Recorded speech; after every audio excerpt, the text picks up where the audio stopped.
Kurt Cobain no se quitó la vida. Más de 3 décadas después de su muerte, un testigo ha dado un paso al frente con una declaración jurada respaldada por pruebas físicas y de audio nunca antes reveladas al público. Este testimonio, presentado oficialmente ante un bufete de abogados de Seattle en marzo de 2025, ha introducido una serie de hechos nuevos y sorprendentes que cuestionan directamente la conclusión de suicidio aceptada desde hace mucho tiempo. Los nuevos materiales presentados incluyen una grabación de audio de la voz de Cobain de la noche anterior a su muerte que no se había divulgado nunca, una nota manuscrita que nunca se introdujo en los archivos oficiales de la policía, y documentación sobre una actividad financiera inusual en las semanas previas a abril de 1994. En conjunto, estos elementos han reavivado uno de los debates más controvertidos de la historia moderna de la música. El 5 de marzo de 2025, el abogado de Seattle Scott Reiner hizo pública una declaración jurada de 12 páginas junto con 2 archivos de audio enviados a su oficina por una fuente anónima. La fuente, que solo se identificó como antiguo mensajero interno de una importante empresa musical de Seattle, afirmó haber estado físicamente presente en la residencia de Cobain el 5 de abril de 1994, el mismo día de la muerte del líder de Nirvana. Su testimonio rebate directamente la narrativa de un acto solitario. Según la declaración jurada, el mensajero fue enviado esa tarde a entregar un sobre a la casa de Cobain en Lake Washington Boulevard East. Se les indicó que utilizaran una entrada lateral donde fueron recibidos y escoltados por un hombre alto y de pelo largo descrito como un estrecho colaborador del propietario de la casa. Mientras esperaban cerca de la parte trasera de la propiedad, el testigo escuchó una acalorada discusión procedente de la zona del invernadero, una discusión que duró cerca de 15 minutos. Terminó con un solo disparo. Lo más importante es que el testigo declaró que nadie salió del invernadero durante varios minutos después del disparo. Unos 10 minutos más tarde, el mismo intermediario de pelo largo salió con el bolsillo de la chaqueta visiblemente cargado antes de caminar tranquilamente hacia la carretera principal. No había sangre en su ropa ni comportamiento frenético, solo una salida controlada que, según el testimonio, parecía inquietantemente deliberada. Además de este relato, la oficina de Reiner hizo pública una de las pruebas más condenatorias hasta la fecha, una grabación de audio atribuida al propio Kurt Cobain, captada la noche del 4 de abril de 1994, justo un día antes de su muerte. En la cinta, una voz masculina inconfundiblemente similar a las grabaciones conocidas de Cobain pronuncia las escalofriantes palabras: "Quieren acabar con él antes de que haga nada más". Esta declaración, combinada con la nota y el testimonio recién aparecidos, plantea profundos interrogantes sobre las circunstancias que rodearon la muerte de Cobain. Lo que durante mucho tiempo se había calificado de suicidio puede ocultar una verdad mucho más oscura que ha permanecido enterrada durante más de 30 años. Se están inventando una historia. Estoy cansado. Los primeros análisis de audio sugieren que la grabación probablemente se almacenó en una cinta de casete de 4 pistas que se suele utilizar en estudios pequeños. El archivo no ha sido editado y contiene ruido de fondo típico de un invernadero por la noche, incluidos insectos y el ocasional bocinazo de un coche a lo lejos, cualidad confirmada por ingenieros de sonido de la discográfica que trabajó con Nirvana en 1993. El informe también menciona un boceto manuscrito adjunto que supuestamente se encontró en el despacho de Cobain tras su muerte, pero que nunca se ha hecho público. El documento dice: "No dejes que terminen de escribir por mí. Si permanezco en silencio, ellos hablarán por mí".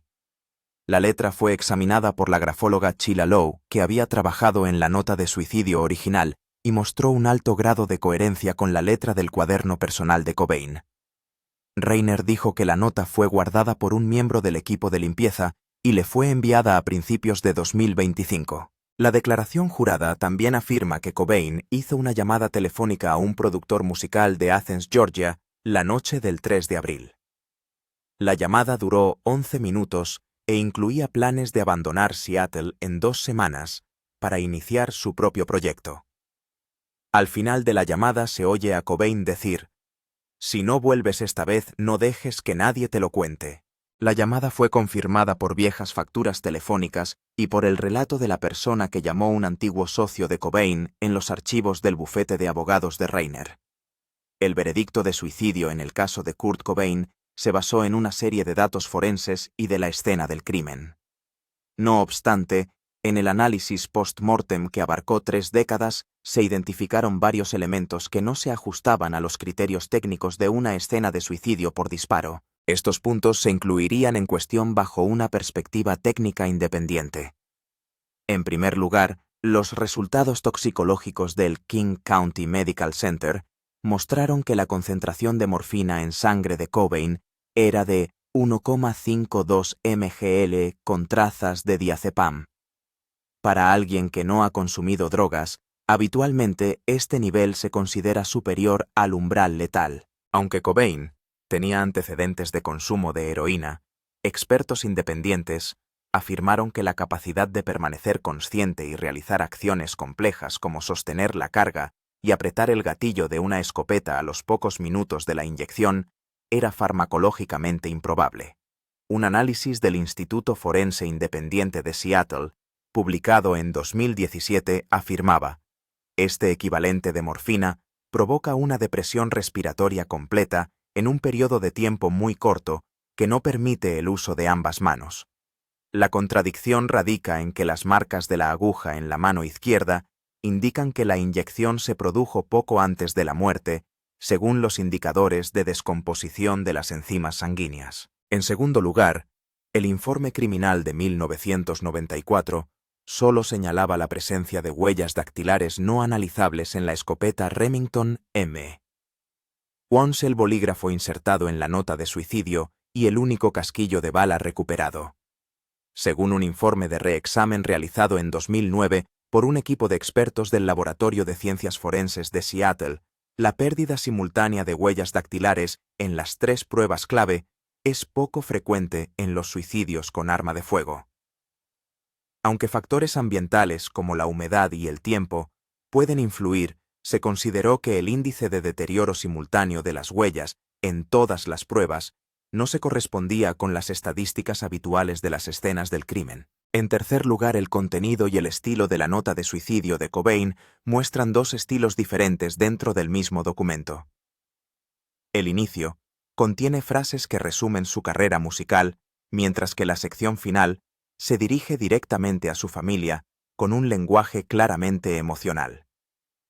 Un análisis gramatical y estilístico, realizado en 2011 por el Instituto de Lingüística Forense del Noroeste, determinó que la sección final tenía una estructura oracional y un acento léxico que no coincidían con ninguno de los diarios o cartas manuscritas anteriores de Cobain. Aunque algunos expertos han sugerido que los cambios emocionales pueden haber influido en el estilo de escritura, el análisis estadístico sigue clasificando la sección final como claramente distintiva, lo que plantea la posibilidad de que el documento fuera editado después de ser escrito. En cuarto lugar, los registros financieros internos de Cobain, mantenidos por su banco, muestran que su cuenta realizó un reintegro en un cajero automático de Queen Anne pocas horas después de su muerte. Aunque el sistema no actualizaba las transacciones en tiempo real en 1994, cabe destacar que el PIN utilizado en la transacción coincidía exactamente con el registrado por el propio Cobain. Según un informe de verificación de la Oficina Financiera del Condado de King de 2020, no había constancia de que se hubiera denunciado la pérdida o reemisión de la tarjeta durante ese periodo de tiempo.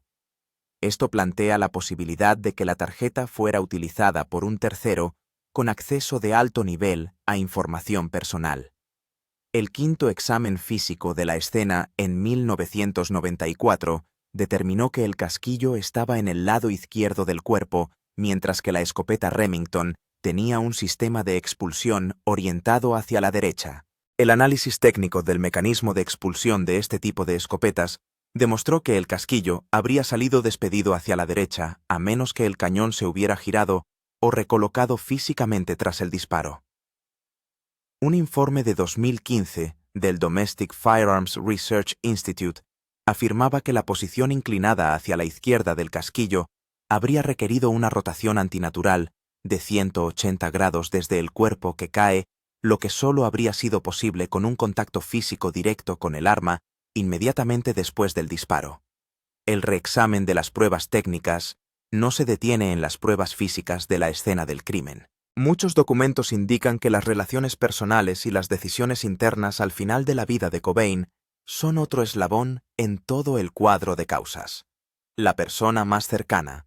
En todo el caso que rodea la muerte de Kurt Cobain, Courtney Love es considerada la persona que tuvo una conexión directa y continua con la víctima durante las etapas finales de su vida personal y artística. Según los registros legales presentados en el condado de King en 1994, unas 2 semanas antes de la muerte de Cobain, se solicitó un documento legal interno relacionado con un acuerdo prenupcial a la abogada Rosemary Carroll, representante legal tanto de Cobain como de Love, en una serie de contratos comerciales. La abogada Carroll, en una grabación interna facilitada al investigador Tom Grant, confirmó que Cobain le había pedido que revisara los términos del acuerdo prenupcial. Esta información iba acompañada de una grabación de audio de 17 minutos en la que Carroll afirmaba que Kurt se está replanteando todo su papel en la estructura de su patrimonio personal. El contenido de la grabación concuerda con el testimonio previo de un asesor financiero personal que confirmó que se reunió con Cobain en el bufete de abogados de Carroll en la última semana de marzo de 1994 para discutir la separación de sus ingresos personales de las ganancias de Nirvana. La investigación inicial de Courtney Love en 1994 recoge que fue ella quien denunció por primera vez la desaparición de Cobain el 3 de abril a través de una llamada al departamento de policía. No obstante, según la transcripción de la llamada guardada en los archivos internos, la información facilitada inicialmente contenía algunas discrepancias en cuanto a la hora en que Cobain abandonó Exodus Recovery. Las posteriores comparaciones horarias basadas en los registros telefónicos mostraron que Cobain abandonó las instalaciones el 1 de abril. Según esta información, el periodo de tiempo en que no se localizó a la víctima fue casi 2 días más largo de lo que se informó inicialmente. La información sobre el verdadero nombre de Aldous Eldon Hawke salió a la luz por primera vez en una entrevista de 1996 en la que Hawke afirmaba haber recibido una oferta de $50,000 de una destacada artista para que se ocupara de Cobain. Una prueba del detector de mentiras realizada por American Polygraph Technologies arrojó un resultado positivo con un nivel de confianza del 95% respecto a la veracidad de la respuesta a la oferta. Aunque Hawke no identificó directamente el nombre de la persona que le hizo la oferta, el contexto de la entrevista y la descripción del comportamiento coincidían con algunos de los hechos que habían circulado en la prensa del sector. 3 días después de la grabación final del incidente, Hawke murió arrollado por un tren en circunstancias que no se han aclarado del todo. La investigación concluyó que la causa fue accidental, pero un informe interno del equipo de producción del programa señaló entonces que Hawke había dicho que le estaban vigilando en la última semana antes de su muerte. La serie de datos anterior, cuando se sitúa en el contexto de los movimientos financieros, jurídicos y administrativos que se estaban produciendo al mismo tiempo, muestra una correlación entre los comportamientos relacionados con los cambios de reestructuración patrimonial en los derechos de gestión de los derechos de autor y las correspondientes reacciones de las personas más cercanas. La coincidencia temporal entre los ajustes legales y el acontecimiento del fallecimiento hace que los expertos lo valoren como una serie de comportamientos altamente sincronizados dignos de ser incluidos en el análisis de factores de influencia directa. Últimos 90 días. En los 3 meses previos a su muerte, el 5 de abril de 1994, Kurt Cobain experimentó una serie de cambios psicológicos, físicos y profesionales. Documentos médicos, registros comerciales, informes internos de su empresa de gestión y datos de su centro de rehabilitación han establecido una cronología que muestra claramente el declive gradual de la capacidad de Cobain para coordinar su vida personal y profesional en su etapa final. El 4 de enero de 1994, Cobain terminó su última gira de Nirvana en la Terminal 1 de Alemania. Tras regresar a Seattle, una revisión interna de su empresa de management Gold Mountain Entertainment descubrió que el rendimiento de Cobain en las reuniones de estrategia había disminuido considerablemente, sobre todo en asuntos relacionados con los calendarios de lanzamientos y los planes de las próximas giras. Las actas de una reunión celebrada el 15 de enero en la sede de DGC Records muestran que Cobain solicitó una pausa completa en su trabajo hasta el segundo trimestre de 1994. Las actas de la reunión también mencionan que Cobain declinó participar en una importante sesión fotográfica organizada por la discográfica por motivos de salud. A partir de febrero, la retirada de Cobain de la vida pública y profesional se hizo más frecuente. El médico personal de Cobain, en Seattle, documentó dolor de estómago persistente, insomnio y pérdida de peso. Un informe médico de la Queen Anne Medical Clinic evaluó su estrés y su dependencia de los opiáceos como de alto riesgo de recaída, pero un breve periodo de abstinencia a finales de 1993. Ese mismo mes, se confirmó la cancelación de una cita de asesoramiento privado en un centro de salud mental debido a su incapacidad para cooperar, según un documento del Seattle Center for Behavioral Analysis. El 3 de marzo de 1994, Cobain viajó a Roma para reunirse con Courtney Love mientras ésta promocionaba su nuevo álbum. En la mañana del 4 de marzo, Cobain fue ingresado en el Policlínico Umberto I tras una reacción a las drogas que incluía una combinación de Rohypnol y alcohol. Un informe clínico del hospital describió el incidente como un caso de reacción hipnótica y depresiva del sistema nervioso central y requirió observación durante 24 horas. El mismo día se encontró una nota manuscrita entre los efectos personales de Cobain en su hotel que fue requisada por las fuerzas de seguridad de Roma, en la que expresaba su opinión sobre el cese de sus obligaciones públicas y con los medios de comunicación. La nota se incluyó en el informe administrativo de la US en Roma a petición del Consulado General. Tras regresar a Seattle, Cobain siguió negándose a participar en actos públicos, incluida una rueda de prensa organizada por DGC Records. El 25 de marzo se celebró una intervención en su casa a la que asistieron Courtney Love, miembro de Nirvana y amigos cercanos. El acta levantada por el asesor de intervención Chris S. afirma que el sujeto se resistió en un principio pero aceptó someterse a tratamiento tras una conversación supervisada de 90 minutos. Los registros internos del Centro de Recuperación Éxodo de Los Ángeles confirmaron que Cobain ingresó en el centro el 30 de marzo con dificultades para comunicarse y desorientación temporal. Según los registros administrativos, Cobain abandonó el centro el 1 de abril a las 19,3 horas. Tras cruzar el campus suroeste sin que el sistema de seguridad, que no había sido regulado desde las renovaciones de febrero de 1994, le avisara. El 4 de abril, los registros telefónicos del domicilio de Cobain registraron una llamada de 8 minutos a un número de Athens, Georgia. Según los registros de la persona que llamó, se trataba de un músico que había colaborado con Cobain en un proyecto independiente de composición de canciones. No había registro del contenido de la llamada, pero la duración y la dirección indicaban que se trataba de una llamada personal, no de trabajo. Este fue también el último registro de contacto que confirmó la interacción de Cobain con alguien fuera de su familia en las últimas 24 horas. Las cronologías se establecieron mediante una serie de registros administrativos, financieros y médicos procedentes de múltiples fuentes forenses independientes. Muestran un proceso de desintegración estructural personal desde finales de enero hasta principios de abril y demuestran una progresión constante de postergación del retraimiento social y decisiones vitales estratégicas. Durante este tiempo, se produjeron a un ritmo rápido comportamientos marco que implicaban desvío financiero, retraimiento social y frecuentes cambios de ubicación física, creando un período de dificultades conductuales y legales. Legado, dolor y silencio.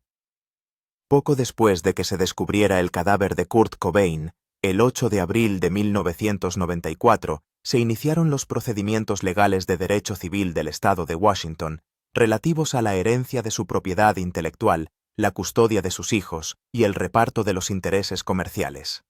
Todo el catálogo de derechos de autor musicales de Cobain, que incluía obras de 3 álbumes oficiales de Nirvana y grabaciones inéditas, se valoró inicialmente en $6,7 millones en aquel momento, según documentos financieros elaborados por la empresa de contabilidad Moore Johnson & Company. Frances Bean Cobain, la única hija de Kurt Cobain, y Courtney Love, se convirtió en la principal beneficiaria de la herencia y estuvo representada legalmente por un tutor temporal hasta su mayoría de edad.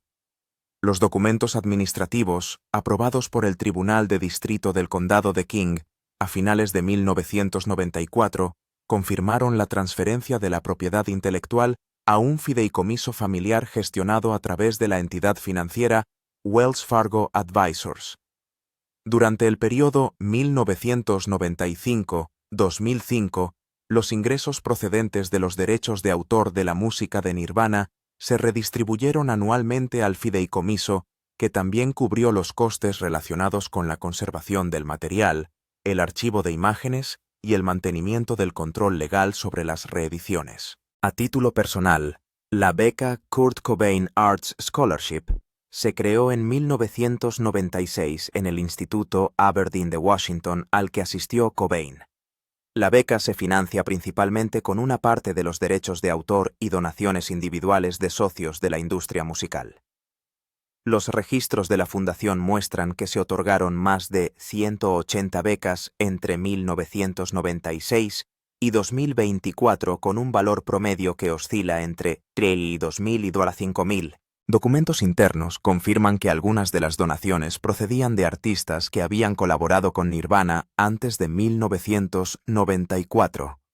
Frances Bean Cobain, en una presentación pública relacionada con la transferencia de la plena propiedad de su patrimonio en 2010, señaló que había optado por mantener la estructura de gestión de los derechos de autor y no intervenir en el proceso de reedición, reimpresión o remezcla de sus obras originales. Los estados financieros de 2022 muestran que los ingresos procedentes del catálogo Cobain seguían representando casi el 82% del patrimonio neto total de Frances Bean, en ese momento, lo que demuestra el impacto a largo plazo de la reputación y la obra de su padre. Después de 2025, a medida que el equipo jurídico independiente hacía pública nueva información relacionada con el caso, algunas de las entidades titulares de los derechos de uso de la imagen de Cobain solicitaron una revisión más estricta del alcance de los derechos para garantizar la coherencia con la conclusión jurídica final en caso de que se produjera algún cambio por parte de las autoridades.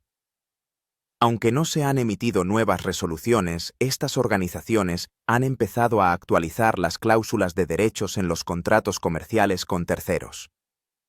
La muerte de Kurt Cobain, pero 3 décadas de investigación y análisis están lejos de un final definitivo.